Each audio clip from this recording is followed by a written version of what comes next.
You ever wonder what it feels like to wake up every morning and look in the mirror, knowing that everything about your life is a complete fabrication? Imagine spending 9 years protecting a small American town, arresting drunk drivers, investigating domestic disputes, attending church barbecues, all while secretly serving a foreign intelligence agency that considers that same town an enemy target. Picture yourself sitting in a patrol car at 2 a.m., radio crackling with dispatch calls, badge heavy on your chest, while knowing that every friend you've made, every trust you've earned, every life you've touched is built on the most sophisticated lie ever constructed. That cold feeling in your stomach when you realize you've become so good at being someone else that you're not sure who you really are anymore. That's exactly what happened to one of the most successful deep cover operatives in espionage history, a KGB officer who didn't just infiltrate American society, he became the very symbol of American law and order in a small town that trusted him with their lives. And what makes this story even more disturbing is how it ended and what it reveals about the invisible war that's still being fought in communities just like yours right now. The man everyone knew as Sheriff Robert Morrison was actually Senior Lieutenant Victor Kozlov of the 1st Chief Directorate's Department S, the KGB's elite illegal operations unit responsible for placing deep cover agents in Western societies. But to understand how a Soviet intelligence officer ended up wearing a badge in rural Montana, we need to go back to his real beginning. Viktor Kozlov was born in 1952 in Volgograd, then called Stalingrad, to parents who had both survived the brutal siege that defined the city's identity. His father worked as a factory supervisor rebuilding the industrial infrastructure destroyed during the war, while his mother taught primary school in the newly constructed residential blocks that rose from the rubble. From childhood, Victor demonstrated an unusual combination of analytical thinking and social adaptability that would later prove essential for his covert career. Teachers noted his ability to mirror the personality traits of whomever he was speaking with, a natural chameleon quality that allowed him to blend into any social environment effortlessly. During his university years, studying international relations at Moscow State Institute of International Relations, Victor caught the attention of KGB talent scouts, who were constantly searching for candidates suitable for long-term illegal operations. Unlike the flashy spy fantasies of popular culture, the KGB's illegal program required individuals who could disappear completely into foreign societies for decades, living authentic lives while gathering intelligence and building networks for potential future activation. Victor's psychological profile indicated exceptional emotional compartmentalization abilities, meaning he could maintain multiple identity layers without the mental breakdown that destroyed most deep cover attempts. His language training was extensive, spending 3 years perfecting not just American English, but specifically the regional dialect and cultural mannerisms of the American Mountain West, complete with knowledge of local sports teams, childhood television shows, and even preferred brands of beer and cigarettes. The creation of Robert Morrison began in 1979 with the acquisition of a deceased infant's birth certificate, a common KGB technique called tombstone identity theft that provided legitimate documentation for building a complete false background. Over 18 months, Soviet document specialists created an entire paper trail for Robert Morrison, including school records, medical files, employment history, and even carefully placed personal references who were actually other KGB assets positioned throughout the American bureaucratic system. By 1981, the newly minted Robert Morrison arrived in Montana with a manufactured background as a former military police officer seeking civilian law enforcement opportunities in a smaller community setting. His KGB training had prepared him for exactly this scenario, understanding that small-town police departments often struggled with recruitment and would be grateful for an apparently qualified candidate with relevant experience. The fabricated military service record included deployment stories that could explain any cultural gaps or unfamiliar references, while his supposed Midwestern childhood provided a plausible explanation for any remaining accent irregularities. Operation Cedar Falls, as it was designated in KGB files, had multiple strategic objectives beyond simple intelligence gathering. The placement of an asset within American law enforcement provided unprecedented access to local government operations, federal law enforcement communications, and most importantly, the daily routines and vulnerabilities of American civilian infrastructure. Sheriff Morrison's position would allow him to monitor any unusual federal activities in his jurisdiction, track the movements of potential intelligence targets, and maintain detailed files on local residents who might prove useful for future recruitment or leverage.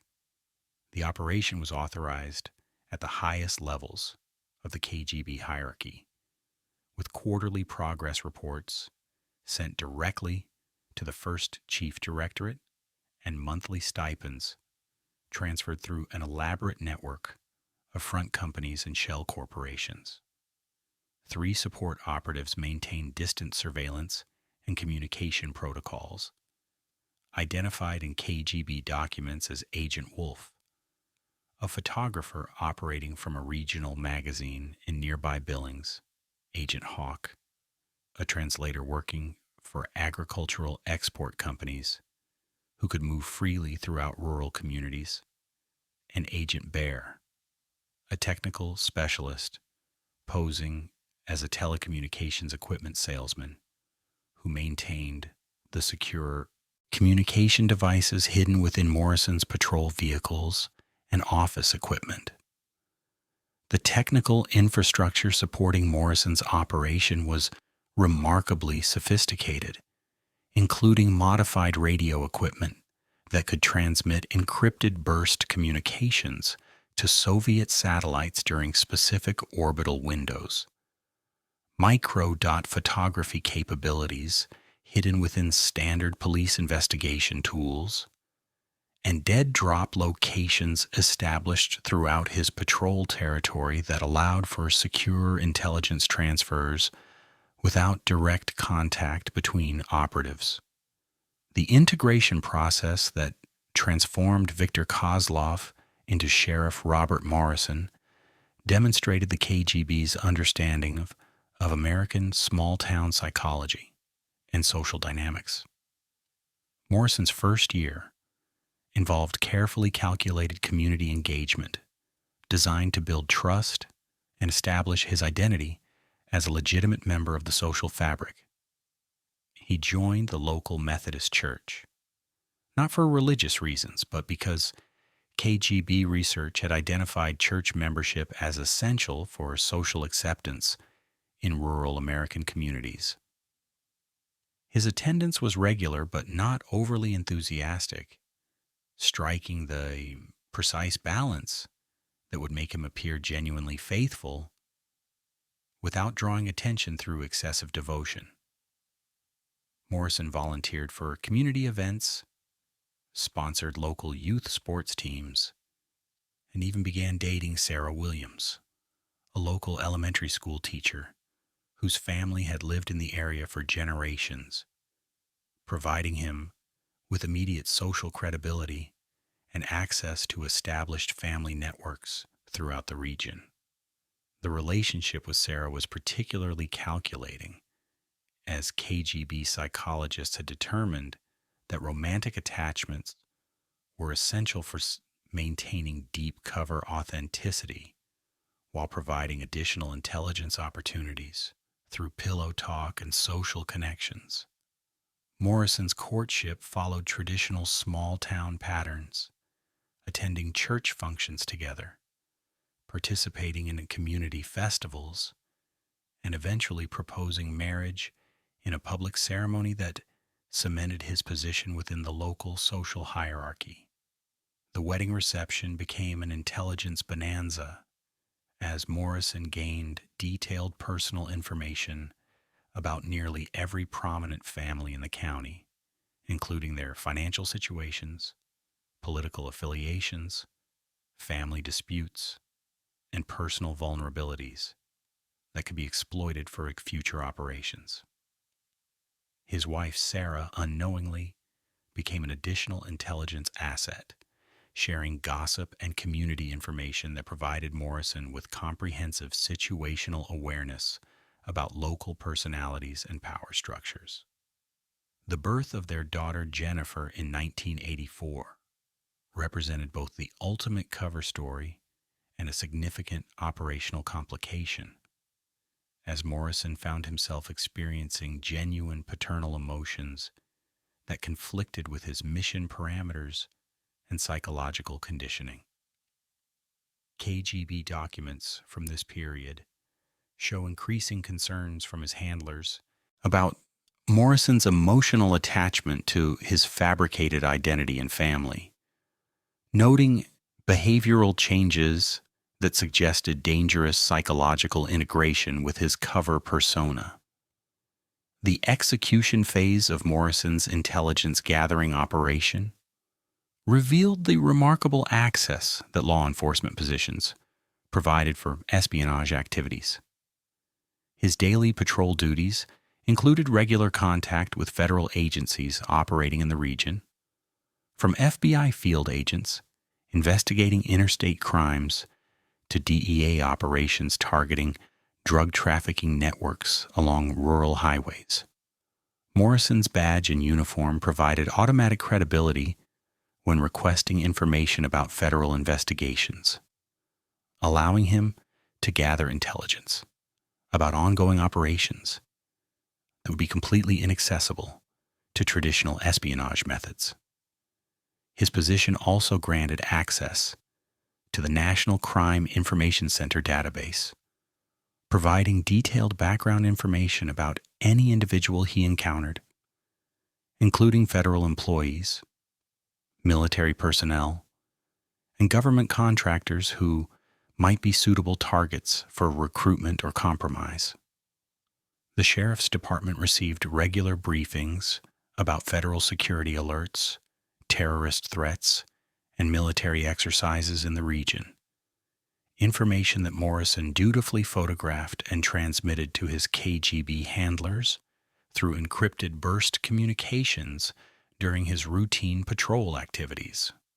Morrison's investigation files became a treasure trove of blackmail material, as domestic violence calls, DUI arrests, and financial investigations provided detailed personal information about prominent local residents, including judges, business owners, and government officials, who could potentially be leveraged for intelligence purposes.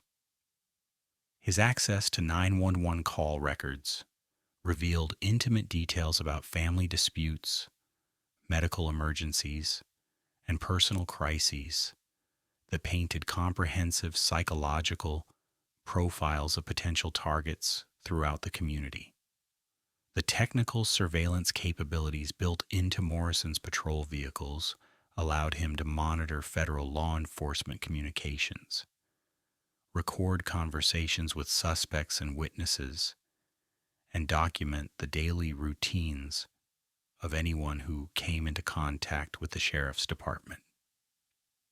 Most significantly, Morrison's role in coordinating with federal agencies during natural disasters and emergency situations provided him with detailed information about government response procedures communication protocols, and infrastructure vulnerabilities that would be invaluable for sabotage operations or military planning.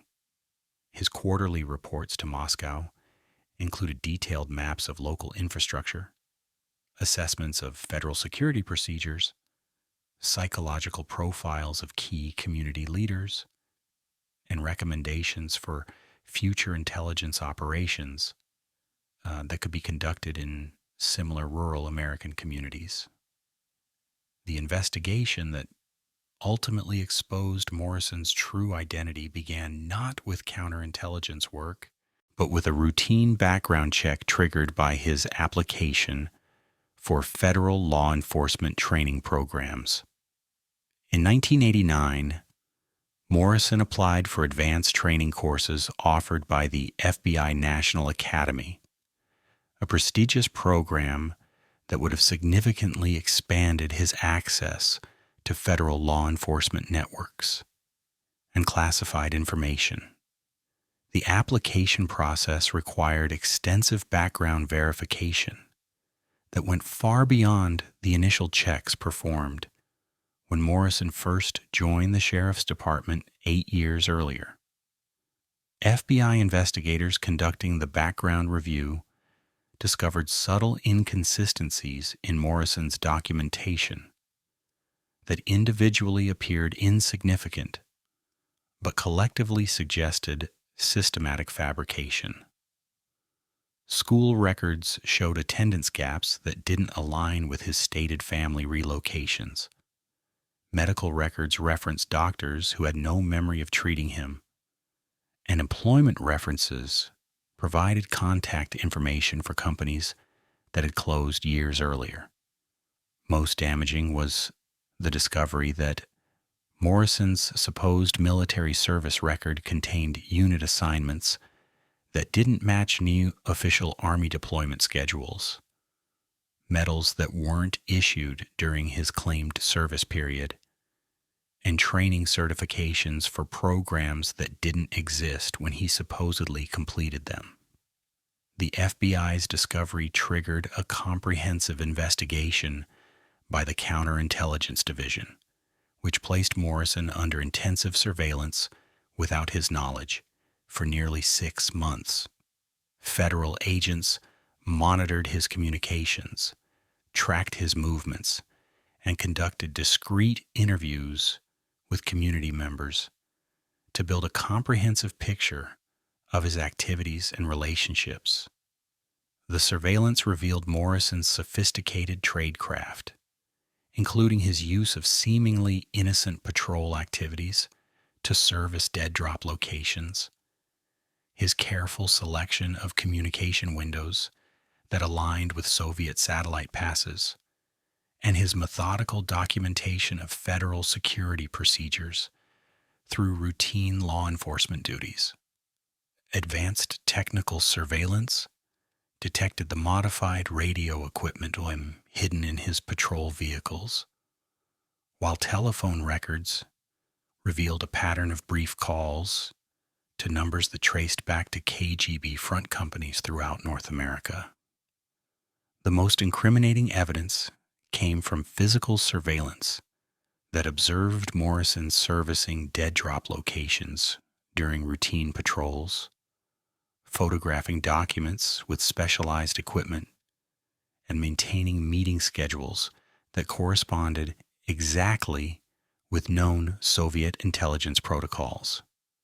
Forensic analysis of Morrison's personal effects revealed sophisticated photography equipment, encryption materials, and communication devices that were far beyond anything a small-town sheriff would need for legitimate law enforcement activities.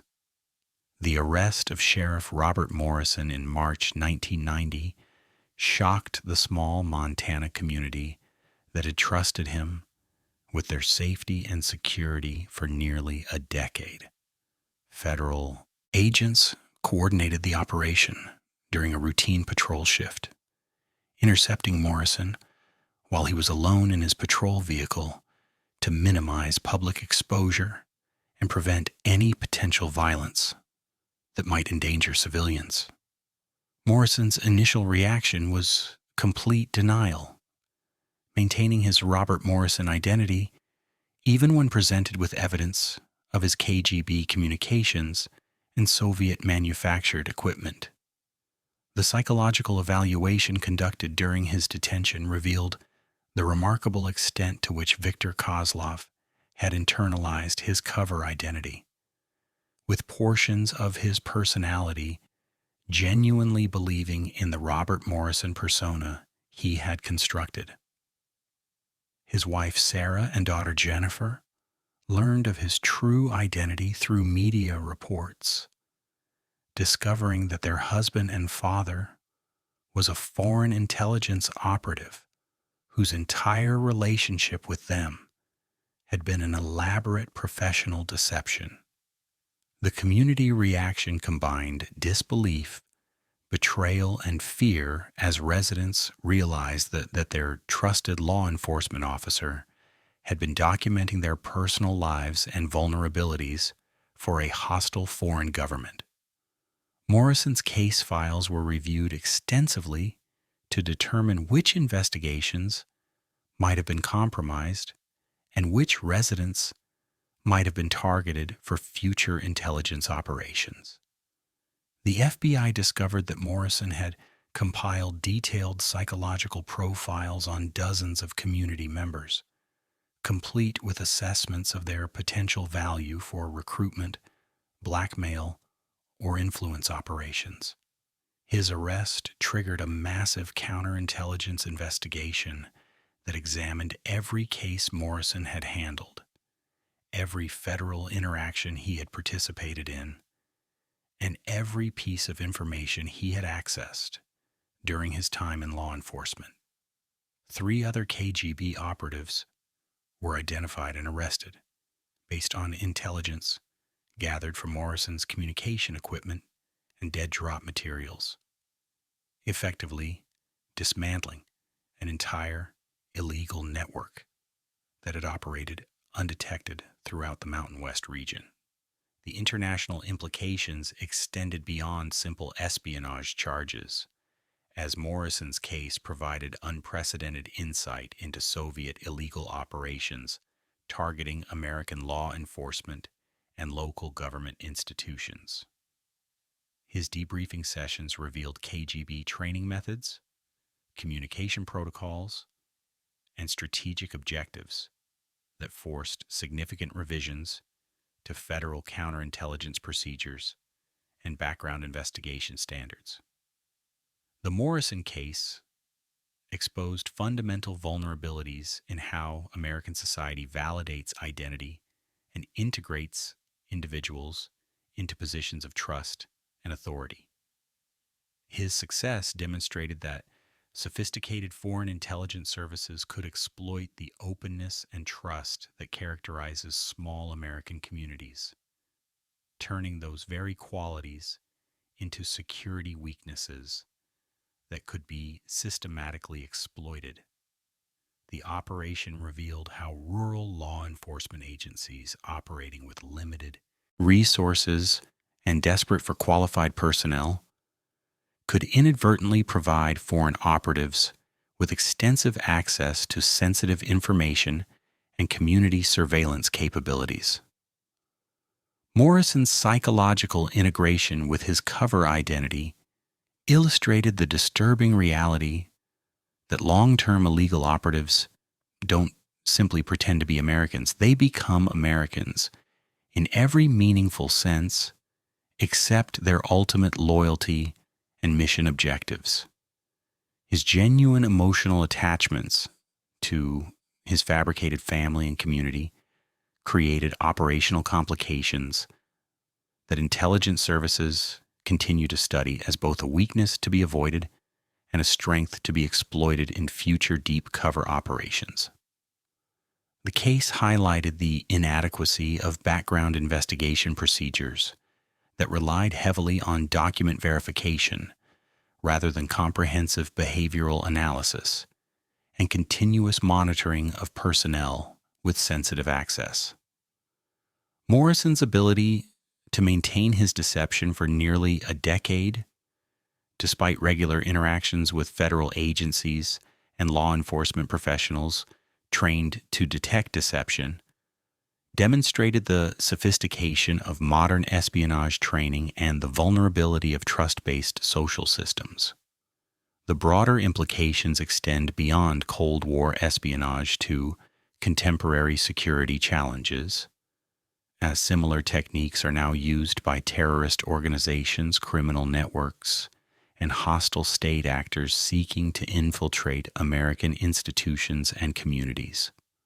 Morrison's case established precedents for how the justice system handles deep cover foreign operatives who have committed crimes against their host society while maintaining authentic personal relationships and community ties that complicate traditional concepts of justice and punishment.